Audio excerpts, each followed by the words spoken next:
Sense of disorder and a sense of defiance.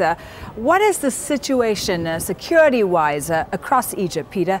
Are things falling apart there? So I think it's a little bit much to say that things are really falling apart right across the country. Egypt is still functioning pretty much as normal, but what we're seeing is a growing sense of unease, of disorder, of insecurity.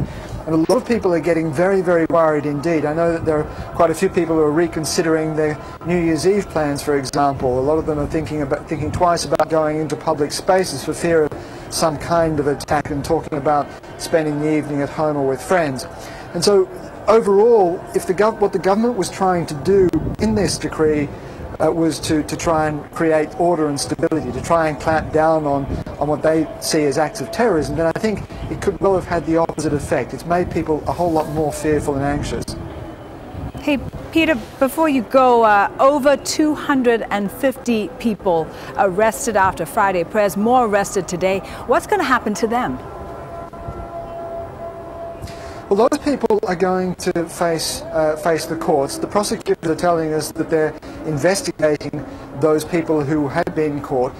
We don't yet have details about exactly who is in custody, whether they were all Muslim Brotherhood members, whether they were sympathisers, perhaps supporters of the anti-coup alliance, or whether they were simply bystanders who were caught up in the sweeps by the police as they went through the streets looking for protesters.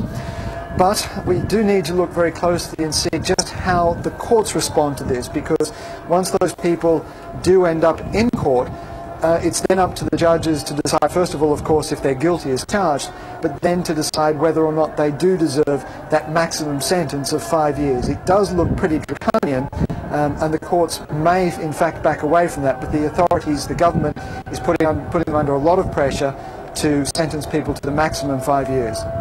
All right, Peter, thank you. Peter Grester there, bringing us the latest from Cairo in Egypt.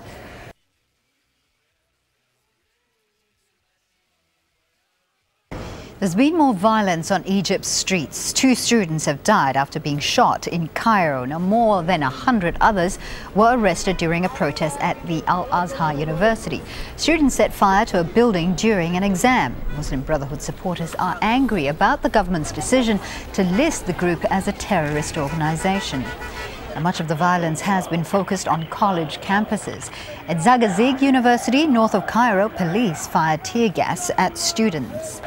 And in Al-Minya, there's been a mass rally at the funeral of one of the 5 people killed on Friday.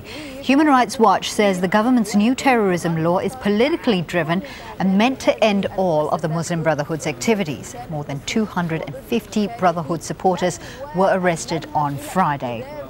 Anti-coup protesters have also been on the streets of Suez. This amateur video claims to show demonstrators firing rockets and police retaliating with tear gas. Now, Al Jazeera cannot independently verify these pictures. Several rockets are also said to have been fired at a security building in El Arish in northern Sinai. Peter Grester has more now from Cairo. Well, let me give you a bit of a roundup of some of the security incidents that we've seen taking place across Egypt today. Most of them have been concentrated on the university campuses, and in particular the Al-Azhar University here in Cairo, where students protesting against the government in favour of the anti-coup alliance have clashed with the police.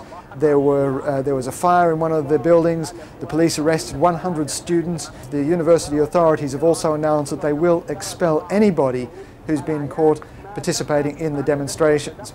Then at the Jazeera University, further to the north of Cairo, there were further clashes with the police as the students demonstrated, trying to get some of their colleagues released from police custody.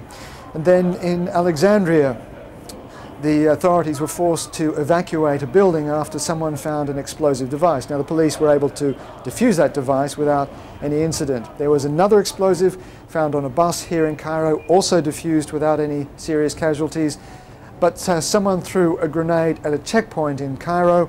That went off. Again, no casualties, but it did cause some damage to some cars. Now, overall, it would be easy to get the impression that things are perhaps falling apart across Egypt, and I think that would be a mistake. Everything is pretty much carrying on as normal. But we are seeing a generalised sense of insecurity and instability taking hold, and a lot of people are reconsidering their plans to celebrate New Year's Eve in public places. They're now thinking of staying indoors. Now, if the government was trying to give the impression that the country was stabilising, that they were getting control of insecurity by declaring the Muslim Brotherhood to be a terrorist organisation, then I think, for the time being at least, it seems to have failed.